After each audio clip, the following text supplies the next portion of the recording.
Saya akan memberikan penjelasan singkat ya mengenai aturan kunci desain antarmuka. Yaitu terdapat 8 kunci. Yaitu yang pertama, strive for consistency, yaitu konsistensi suatu aplikasi atau antara aplikasi yang lain yang masih berhubungan, gimana membuat user nyaman mengeksplorasi aplikasi tersebut, atau user itu dapat mengenali halaman dengan mudah. Lalu yang kedua, enable frequent user to use shortcut. Jadi interface ini dapat membuat pengguna menggunakan jalan pintasan ya. Lalu yang ketiga, offer informative feedback. Nah, jadi ini adalah feedback dari aplikasi yang diberikan aplikasi kepada user berupa ada perubahan tertentu. Lalu yang keempat, itu design dialog to yield closure. Artinya itu adanya feedback yang memberitahu user bahwa proses yang user lakukan yaitu telah selesai. Nah, lalu yang kelima, over error prevention and simple error handling, yaitu adanya penjelasan dari sistem mengenai pencegahan kesalahan dan penanganan error yang secara sederhana. Nah, lalu yang keenam, permit easy reversal of action, yaitu aksi dari user dapat dibatalkan. Lalu yang ketujuh, yaitu support internal locus of control. Jadi kebanyakan user itu dapat atau membuat atau mengendalikan aplikasi tersebut secara tampilan dan mudah. Lalu reduce short term memory load. Ya, ini yang paling penting juga salah satunya, yaitu user itu dapat mengenali desain dan tata letak menu atau tombol dengan mudah. Jadi seperti itu penjelasannya. Kita masuk ke penjelasan review produk yang pertama.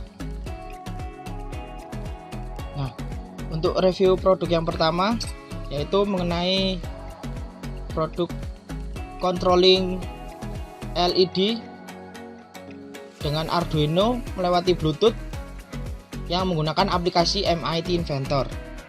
Jadi pada interface kali ini yang pertama yaitu strive for consistency. Jadi user itu nyaman melihat aplikasinya, itu nyaman ya, menurut saya nyaman. Lalu untuk yang kedua, enable frequent user to use shortcut. Ini tidak ada aplikasi, tidak memungkinkan user untuk mengambil shortcut karena sudah simple, sangat simple. Lalu offer informative feedback.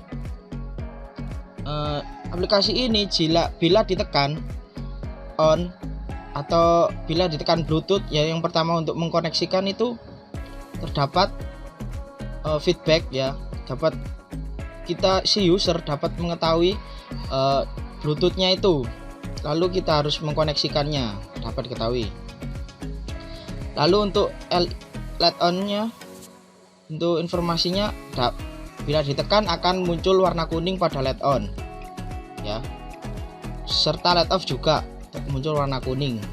Jadi menandakan bahwa adanya informasi yang diberikan dari sistem kepada user bahwa aplikasi menyala atau melakukan aksi. Nah, yang keempat, desain dialog to yield closure. Adanya feedback yang memberitahu user bahwa proses telah selesai. Dalam aplikasi ini tidak dijelaskan atau tidak terdapat bahwa aplikasi menjelaskan bahwa proses itu telah selesai.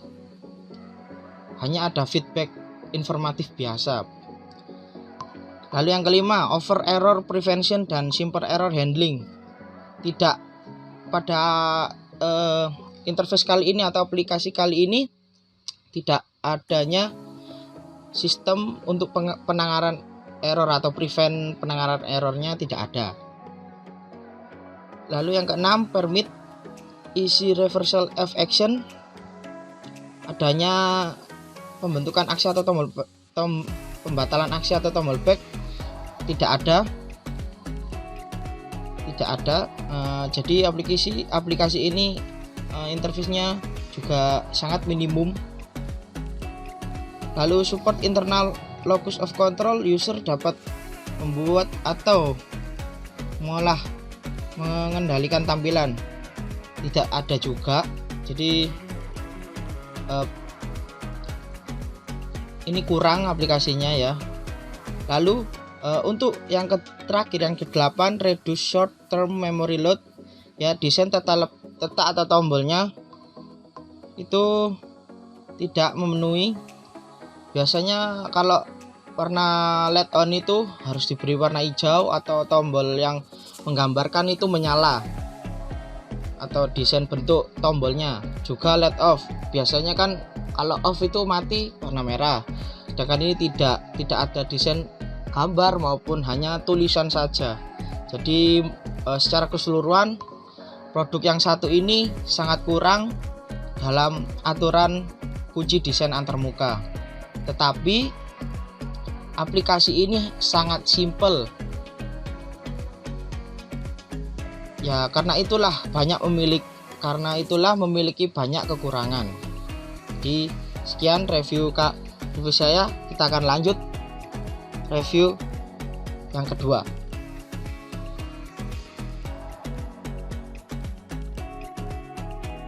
Ya, ini masuk review produk yang kedua. Jadi saya akan mereview aplikasi WhatsApp ya. Aplikasi WhatsApp seperti ini. Jika kita tekan, akan adanya perubahan interface dari setiap penekanan, atau kita masuk ke chat, atau kita masuk ke yang lainnya. Ini ada perubahan interface-nya, menunjukkan statusnya, ini menunjukkan panggilan, lalu ini menunjukkan serta chat.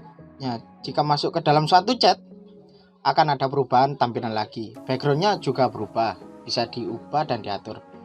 Jadi menurut saya dari segi strive for konsistensinya itu bagus, membuat user nyaman mengeksplorasi aplikasi ini ya. Nah,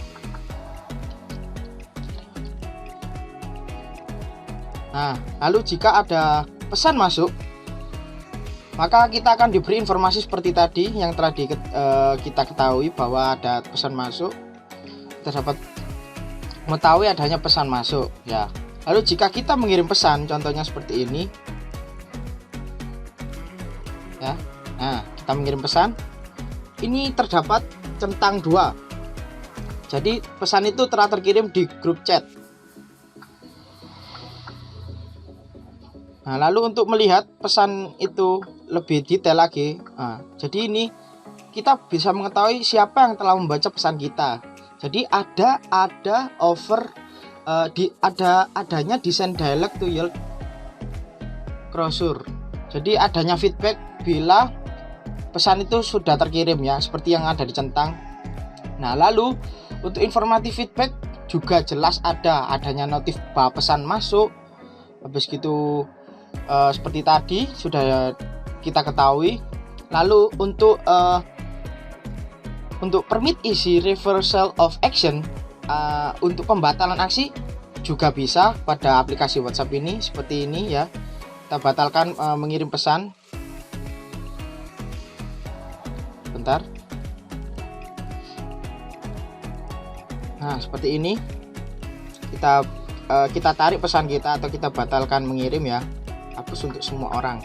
Jadi kita juga bisa membatalkan pesan atau pengiriman ini. Nah, jadi seperti itu. Sekian review aplikasi dari teknik antarmuka ya, WhatsApp ini. Nah, saya tutup dan saya mohon maaf bila ada salah kata. Terima kasih.